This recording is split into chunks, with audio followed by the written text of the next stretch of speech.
a todos y todas. Esta es la última clase del curso. Vamos a ver evidencia electrofisiológica referida a el procesamiento verbal en bilingües, diferencias que hay entre la lengua nativa y la segunda lengua, o L1 y L2 respectivamente. Hay varios potenciales eléctricos que están estudiados, han sido estudiados para el procesamiento de diferentes aspectos de la lengua nativa y de la segunda lengua en sujetos bilingües. Como vimos en los videos referidos a la técnica de eje, todo potencial evocado se caracteriza por tres factores. Uno es su polaridad, es decir, si es negativo o positivo. Otra es su topografía, es decir, su distribución a lo largo del cuero cabelludo, donde alcanza su máxima amplitud. Y el tercero es la latencia, es decir, en cuánto tiempo tarda luego de aparecer o a partir de la aparición del evento desencadenador, cuánto tiempo tarda, en milisegundos, en alcanzar su máxima amplitud este potencial. En este caso, el primer potencial que vamos a estudiar, que vamos a ver, es el llamado potencial de disparidad en castellano. En el original en inglés se llama mismatch negativity o negatividad de incongruencia, lo podríamos llamar, o de disparidad. Consiste justamente, como indica el nombre, en una negatividad. Veamos que la mayoría de los gráficos, por una cuestión de una convención histórica, el potencial negativo se indica hacia arriba y el positivo hacia abajo. Esto no es obligatorio, pero es una convención que, como tiene bases históricas, se suele utilizar en la mayoría de los trabajos de esta forma, aunque tampoco está mal poner negativo hacia abajo y positivo hacia arriba. Bueno, en este gráfico tenemos negativo hacia arriba. Por eso vemos en este caso cómo hay, al presentar estímulos auditivos que tienen una alta frecuencia, no frecuencia de tono, sino de que se pasan muchas veces, se genera a partir de la aparición de cada uno de estos estímulos cuya aparición es recurrente, el potencial que está indicado con la línea negra. ¿Sí? Se alcanza una negatividad poco antes, hacia los 80 o 75 milisegundos, luego de la aparición, y luego se produce una positividad hacia los 150 milisegundos, luego de la aparición del estímulo frecuente. ¿Qué sucede cuando, disperso en esta sucesión de estímulos frecuentes, aparece de vez en cuando un estímulo que es discrepante, de baja frecuencia de aparición? Discrepante justamente porque tiene algunas características fonéticas, en este caso, que son diferentes a las características del estímulo frecuente. Lo que podemos observar a nivel de los potenciales, es que al aparecer un estímulo discrepante, el potencial inicialmente durante los primeros 100 milisegundos es muy similar al del estímulo frecuente. Alcanza una negatividad marcada cercano poco antes de los 100 milisegundos, pero luego se produce un segundo valle de negatividad hacia los 150 milisegundos, luego de la aparición del estímulo discrepante, justo en el momento en que, cuando aparece un estímulo frecuente, se produce una positividad. Es decir, cuando el estímulo es frecuente, se produce una positividad con picos hacia los 150 milisegundos. Mientras que si el estímulo es discrepante y de baja frecuencia de aparición, se produce a ese mismo momento un valle de una negatividad, cuya distribución es más bien frontal. Ahora lo vamos a ver en unas diapositivas más adelante. Justamente, esta negatividad que aparece ante la aparición de un estímulo discrepante y de baja frecuencia, al momento en que debería aparecer una positividad hacia los 150 milisegundos, es lo que llamamos mismatch negativity o potencial de disparidad. Acá tenemos otros ejemplos. De vuelta negativos hacia arriba, como está indicado en la escala. En este caso es la aparición siempre auditiva de una vocal. La vocal estándar genera o elicita este potencial a partir de su aparición en FZ, CZ, mientras que la aparición de una vocal con ciertas características fonéticas discrepantes o desviadas de la vocal estándar genera esta negatividad hacia los 150 milisegundos luego de su aparición. Si uno pudiera restar, y se puede y se hace, punto por punto, a la curva punteada le restamos el valor correspondiente al mismo tiempo de la curva llena, obtenemos esto, que es lo que se llama curva u onda de diferencia. La diferencia de restar la curva, en este caso de la vocal desviada o discrepante, a la que se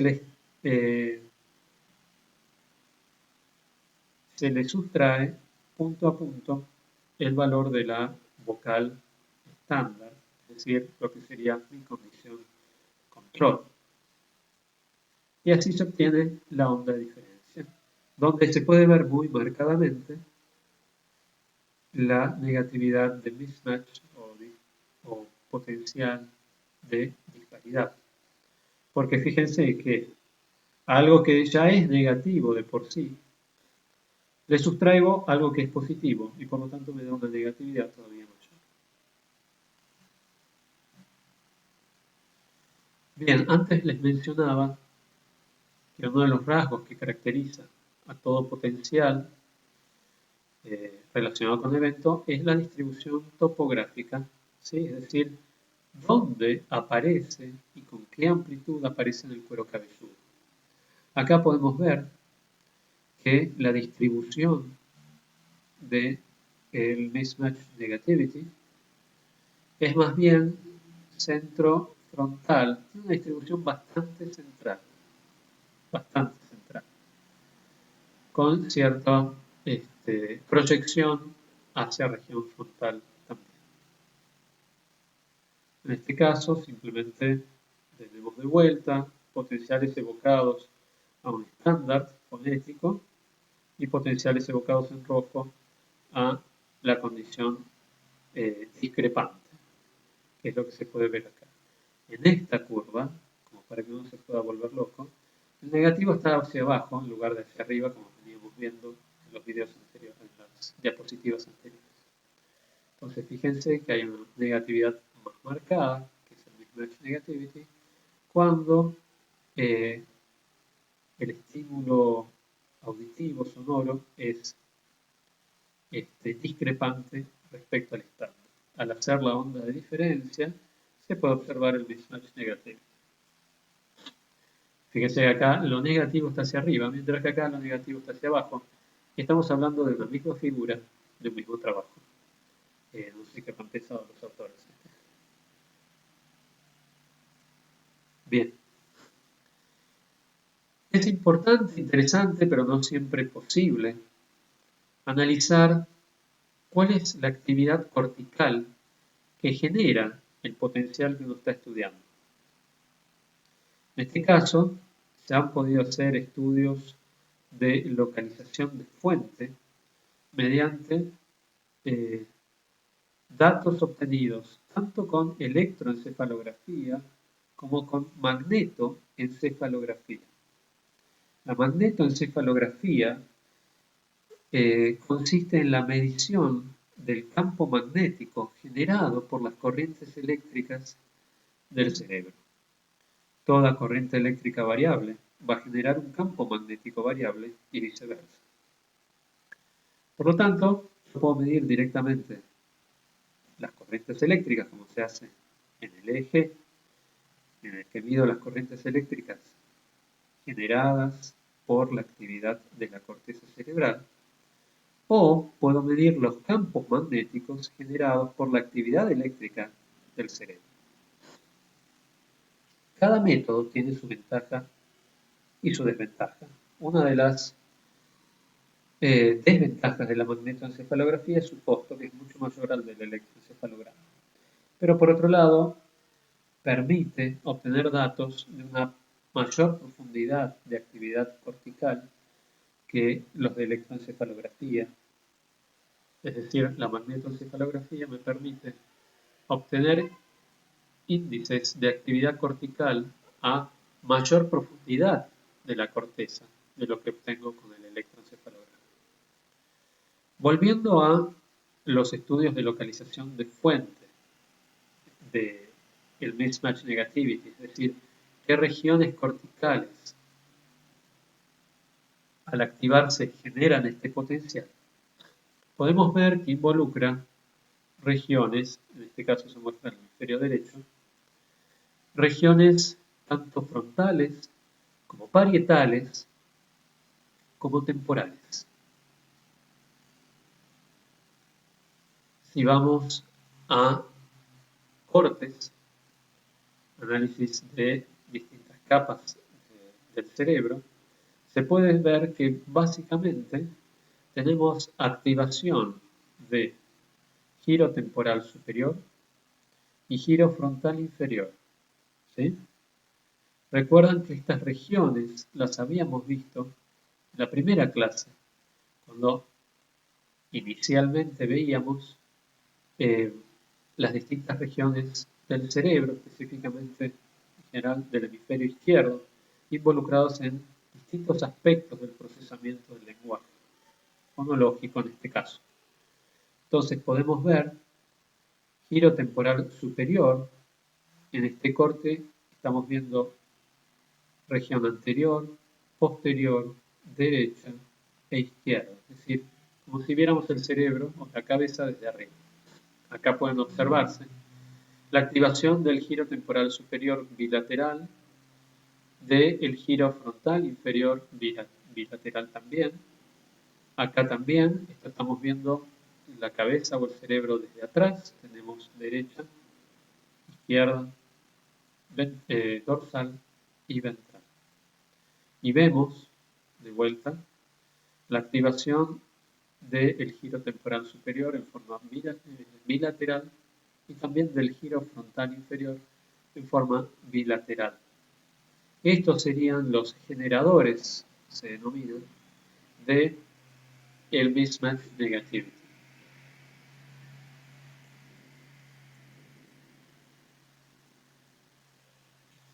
Esta imagen es simplemente para mostrarles que la generación del mismatch negativity estaría relacionado, de acuerdo a este modelo, con un evento de predicción que no se cumple. Para poder procesar el lenguaje con la velocidad con la que lo hacemos, al ser receptores de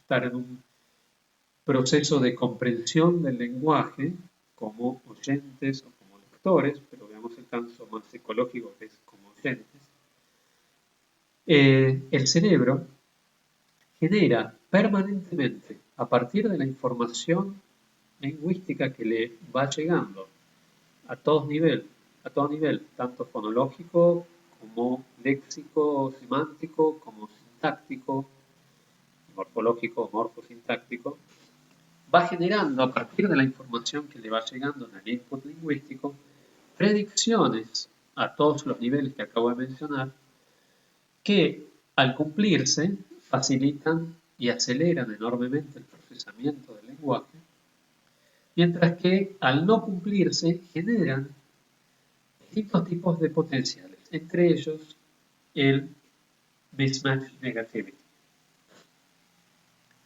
En este caso, como se señala acá, habría un ida y vuelta, ¿sí?, entre giro temporal superior y giro frontal inferior, ambas involucradas en este caso en procesamiento fonológico primario en el giro temporal superior y luego esta información iría al giro frontal inferior, generando una predicción de lo que debería venir a continuación. Y al no cumplirse, esta red generaría una actividad cortical aumentada que se vería reflejado en el mismatch negativity. Hay otro potencial que se ha también estudiado en relación con la generación de errores en protocolos de procesamiento lingüístico, y es la negatividad relacionada con el error. Este es un potencial que se genera en contextos lingüísticos y no lingüísticos, siempre que el sujeto se dé cuenta, ¿sí?, se percate de que ha cometido un error en su respuesta. Pero para poder generarse este potencial, la persona, el participante del experimento, debe justamente ser consciente de que ha cometido un error. Si no es consciente de que cometió un error, el potencial no se genera. De vuelta tenemos acá la negatividad hacia arriba.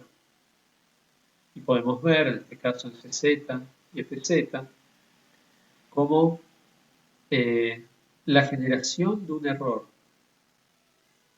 involuntario de respuesta errónea durante el experimento en L1 genera una negatividad relacionada con el error de una amplitud considerable, mientras que en la L2, la lengua no nativa,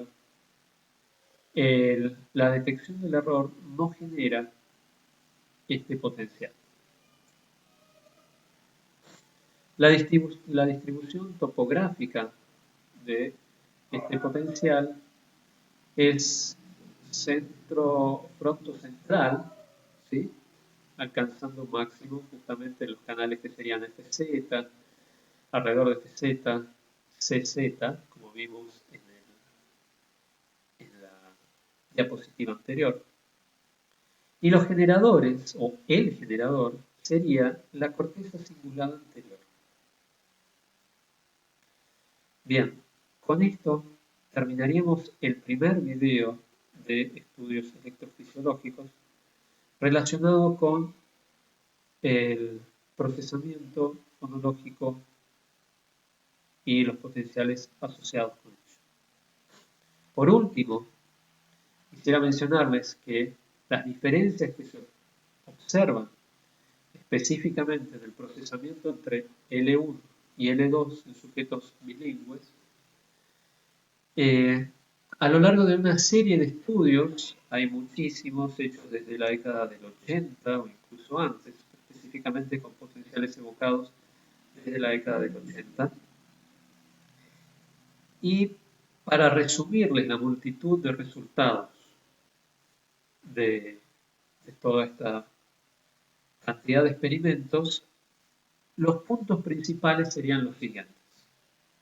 Se ha visto en toda una serie de estudios que cuando nacemos y a lo largo de los primeros meses de vida, poseemos la capacidad de discriminar una enorme cantidad de fonemas, ¿sí?, una cantidad muy amplia que excede largamente la cantidad de fonemas propios de la lengua materna o nativa.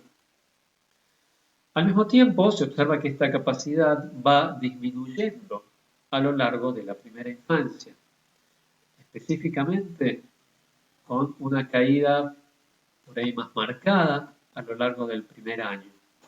Si bien esto hoy en día está un poco en discusión, pero tomemos en principio el concepto, quedémonos con el concepto de que nacemos con una enorme capacidad de discriminación de fonemas y a lo largo de los primeros meses de vida, a lo largo del primer año de vida, esta capacidad va acotándose para incrementar la capacidad de discriminación de los fonemas propios de la lengua nativa. Es decir, nacemos con la capacidad de discriminar una enorme cantidad de fonemas, pero escuchamos en general solamente un rango muy limitado de esta potencial cantidad de fonemas posibles.